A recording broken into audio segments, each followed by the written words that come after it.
En 1930, la economía mundial colapsó. Aquella Gran Depresión obligó a las potencias a abandonar los preceptos del libre mercado y el proteccionismo comenzó a ser la regla. Los países del viejo continente europeo dejaron de comprarnos bienes primarios, poniendo en jaque al modelo agroexportador que desde 1880 imperaba en la Argentina. Un país que no podía colocar sus productos primarios en el exterior tampoco podía obtener las divisas para comprar los bienes importados que necesitaba. Aquella fórmula que lo había convertido en el granero del mundo ya no podía colmar la demanda interna. Era necesario un cambio profundo y estructural.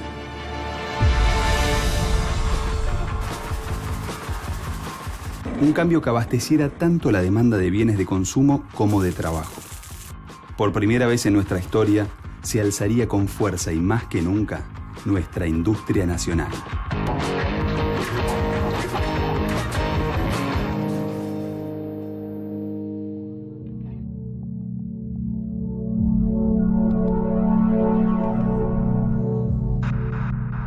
La crisis económica mundial de 1930 trajo muchos cambios,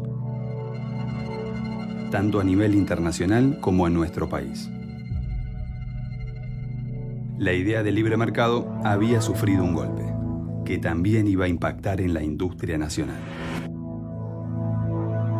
La crisis del 30 implica que los mercados a donde nosotros vendíamos caen, nos dejan de comprar.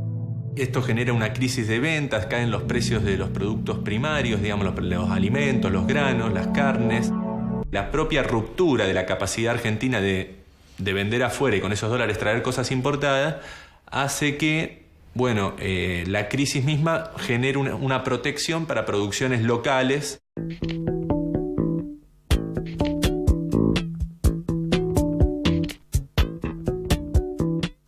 Esa industrialización por sustitución de importaciones tiene su propia dinámica y su propia lógica.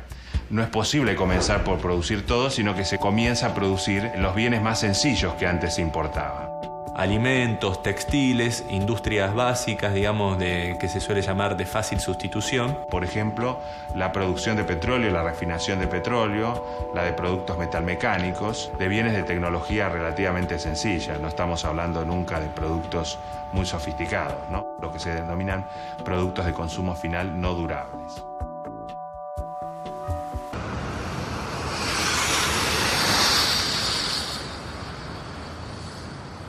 Aunque la primera etapa de la sustitución de importaciones dependió en gran medida de la metalurgia liviana, el general Manuel Savio soñó con construir una verdadera industria pesada nacional. El plan del general Savio fue un proyecto político para industrializar el país, orientando su principal actividad hacia el desarrollo de la industria pesada. Su proyecto buscaba alcanzar la producción de materias primas y materiales básicos para la industria manufacturera que permitieran al país actuar con completa soberanía. Lo importante del sistema de control e implementación es que esté interrelacionado. Y mantenerlo en una posición es mantener una dirección. Su primer paso hacia la industrialización argentina fue la creación en 1930 de la Escuela Superior Técnica. La Escuela de Savio se convirtió en el semillero del que surgieron los nuevos ingenieros militares, los cuales se encargarían de la explotación de yacimientos, de la construcción de industrias y de toda la infraestructura para el plan industrial.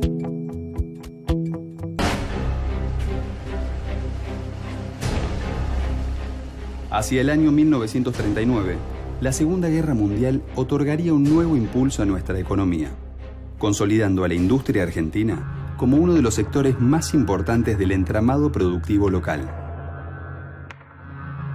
Las potencias dejan de vendernos productos industriales porque reconvierten toda su industria a una industria belicista, pero nos siguen comprando granos, lo que genera que sea una sustitución de importaciones ya en un marco de expansión económica.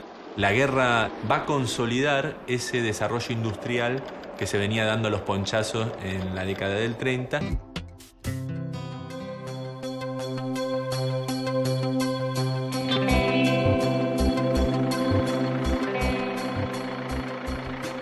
la fase de industrialización mostraba sus limitaciones. Al restringirse la producción industrial a ciertos productos, era necesario adquirir las materias primas en el exterior, lo cual implicaba también una mayor dependencia. El gobierno peronista, entonces, implementó sus lineamientos fuertemente nacionalistas y estatistas en lo que se llamó el primer plan quinquenal.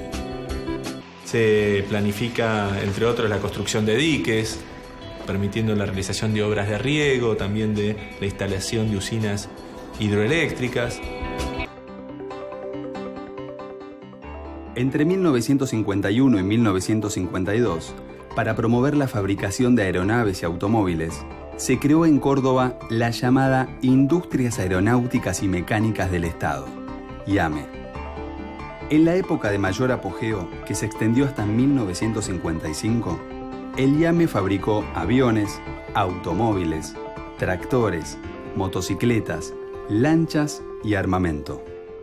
La industria automotriz avanza y también todas las industrias vinculadas a esos nuevos artículos electrodomésticos en general que se consumían en los años 50, ¿no? Diríamos las radios, la industria electrónica comienza lentamente a desarrollarse en esos años y adquieren volúmenes bastante apreciables. Es de todas maneras una industria todavía centrada en el mercado interno y ese es tal vez su principal dilema, porque la industria argentina operaba a costos relativamente altos y porque no podía entonces conquistar mercados en el extranjero y dependía en consecuencia de las divisas generadas por el sector agrario.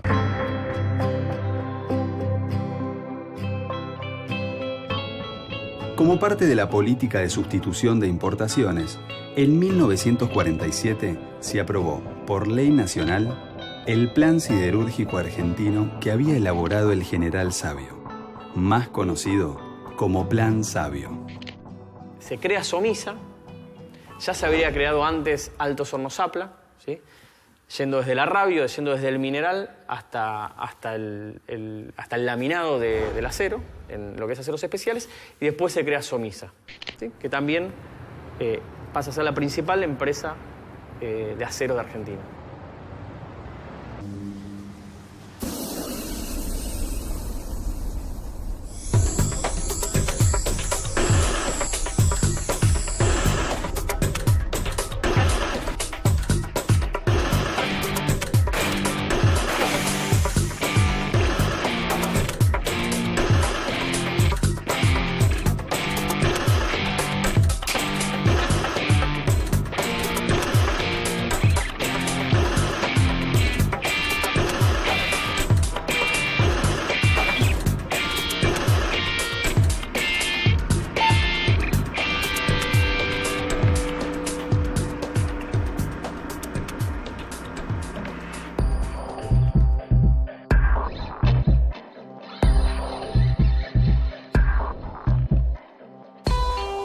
Otra de las empresas estatales clave que surgió como parte del plan industrial fue Astilleros y Fábricas Navales del Estado, integrada por el astillero Río Santiago y la Fábrica Naval de Explosivos Azul.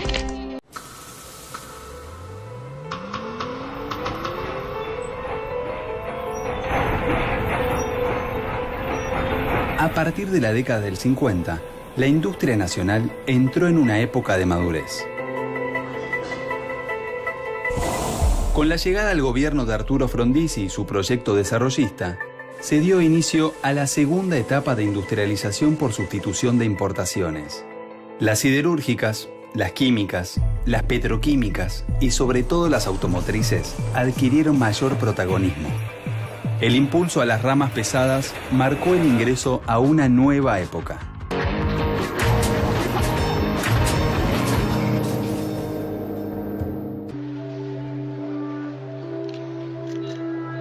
El triunfo de Arturo Frondizi en las elecciones de 1958 puso fin a la dictadura de la Revolución Libertadora. El proyecto desarrollista llegaba al poder.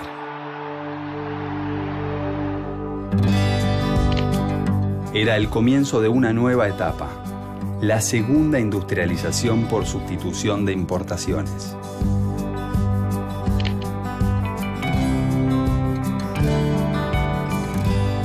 uno habla del desarrollismo, en realidad está hablando de una política favorable al impulso del sector manufacturero y de algunos sectores claves o estratégicos, básicamente el sector químico, el sector petroquímico, el sector de la industria automotriz, ¿sí? Y el sector en general productor de metales y de maquinarias y de equipos. Esos serían los sectores claves en esta estrategia desarrollista.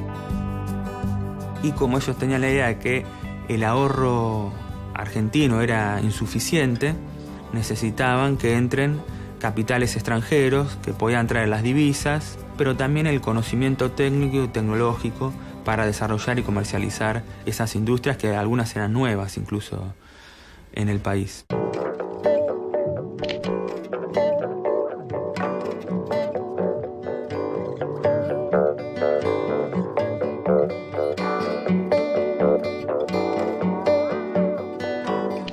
Como no hay ningún tipo de restricciones, como no hay ningún tipo de políticas específicas para limitar el ingreso del capital extranjero, sino que precisamente la idea es que venga todo el capital extranjero y todas las empresas que quieran y luego el mercado de algún modo lo va a racionalizar, genera que se instalen, una gran cantidad de empresas con mayor capacidad de producción de las que puede absorber el mercado local.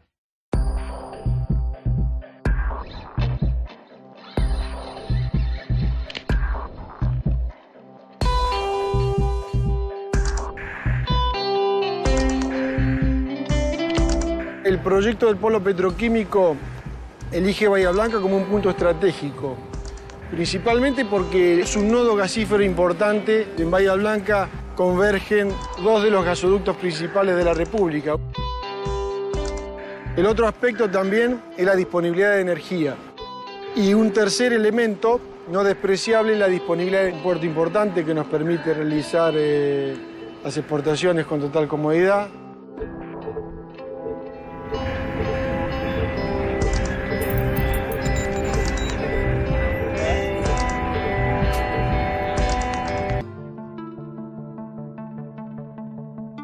La inversión de capitales extranjeros, además de producir grandes mejoras en los sectores químico, petroquímico y siderúrgico, generó un gran desarrollo en la industria automotriz. Muchas de estas empresas intentan hacer algún convenio, alguna asociación con las empresas locales existentes para poder desarrollar la producción. Quizás el más significativo o el más emblemático por la tradición que tenía la empresa, no solo en la Argentina, sino que era una de las más grandes empresas de América Latina de tipo industrial, es Siam. El auto elegido para iniciar la producción local fue el Austin O60, que en Argentina se llamó Siam Di Tella 1500. Acompañando el esplendor de la industria automotriz, el 8 de abril de 1960, la empresa Fiat sacaba su primer modelo fabricado en el país, el también emblemático Fiat 600.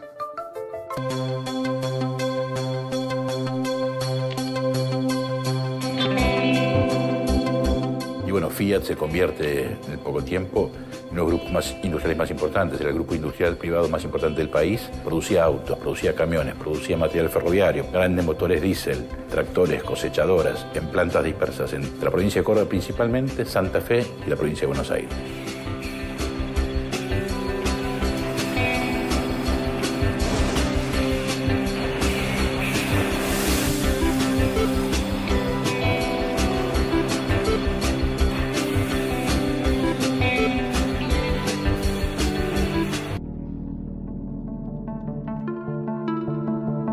Más allá de que algunas ramas industriales experimentaron un gran crecimiento durante el gobierno de Frondizi, la llegada masiva de capitales extranjeros asfixiaba la producción local.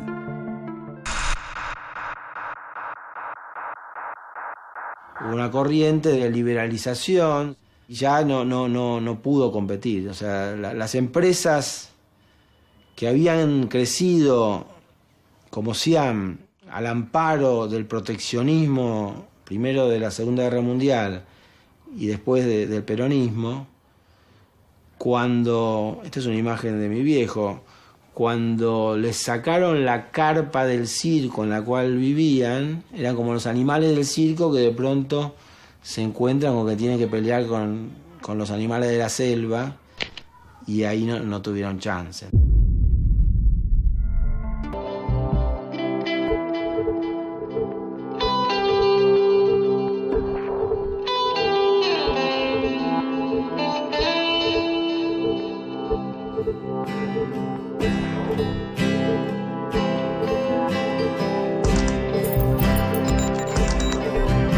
Hacia 1961, la Argentina volvió a toparse con un problema recurrente. Las exportaciones seguían concentradas en productos primarios, mientras que el crecimiento industrial requería una mayor importación de productos, destinados a continuar el proceso productivo. Cuando se produce el crecimiento, y sobre todo con alguna expansión del mercado interno en términos por una mejora en la distribución de ingresos, etc., crece la industria.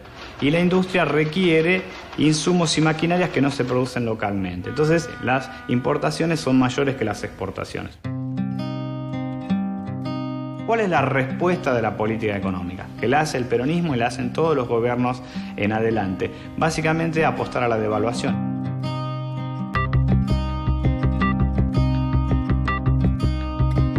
Devaluar la moneda para encarecer las importaciones, que la industria no pueda obtener maquinarias e insumos como los obtenía anteriormente y genera una recesión, y alentar sobre todo las exportaciones, es decir, favorecer con la devaluación a los sectores exportadores. Esto permite, en un relativo corto plazo, que las exportaciones crezcan, que las importaciones decrezcan y por lo tanto otra vez renovar la etapa de auge o de crecimiento económico. Todas las políticas económicas, desde el peronismo en adelante, el desarrollismo, intentan resolver ese dilema de la economía argentina.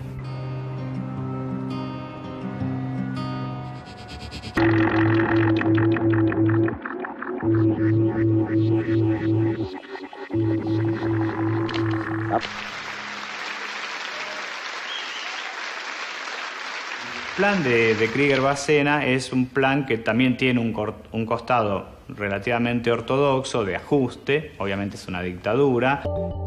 Paralelamente, lo que Krieger-Bacena hace es aplicar retenciones a los exportadores tradicionales, al campo, a los terratenientes, a los productores rurales, para, digamos, financiarse. Y con esta financiación del Estado encara una serie de políticas clave en torno a la infraestructura, el desarrollo energético, el desarrollo de caminos, etcétera, para ganar en eficiencia y en competitividad a otros sectores de la economía y básicamente el sector industrial.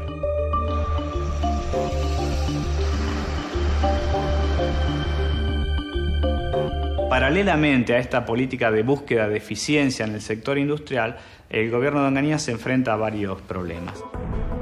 Uno de ellos es la quiebra o las dificultades que tienen muchas empresas para poder seguir operando en condiciones económicas, porque han sufrido las políticas de devaluación en el año 67, son empresas que estaban endeudadas en el exterior y tienen muchos problemas.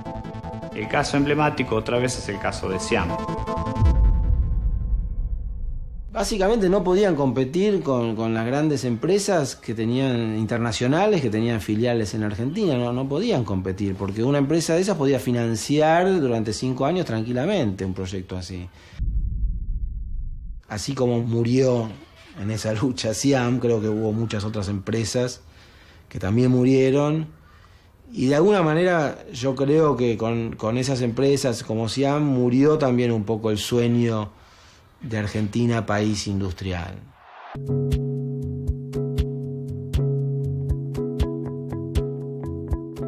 A principios de la década del 70, la actividad industrial de las empresas estatales se concentraba en la producción de bienes de capital y bienes intermedios. Las empresas extranjeras se concentraron en la producción de bienes de consumo durable, en bienes de capital y bienes intermedios.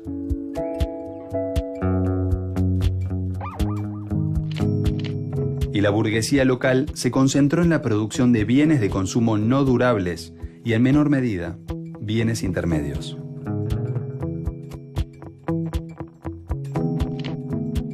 En este panorama, la industria nacional estaría a la espera de una política estatal que la acompañe. Durante la segunda etapa de sustitución de importaciones, el sector industrial floreció y se convirtió en el motor del desarrollo. Luego de casi 3 décadas de avances y retrocesos, la industria nacional experimentó un proceso de crecimiento continuo. La interrupción del modelo sustitutivo llegó con el golpe militar, que puso en marcha una de las reestructuraciones económicas y sociales más dramáticas de la historia de nuestro país.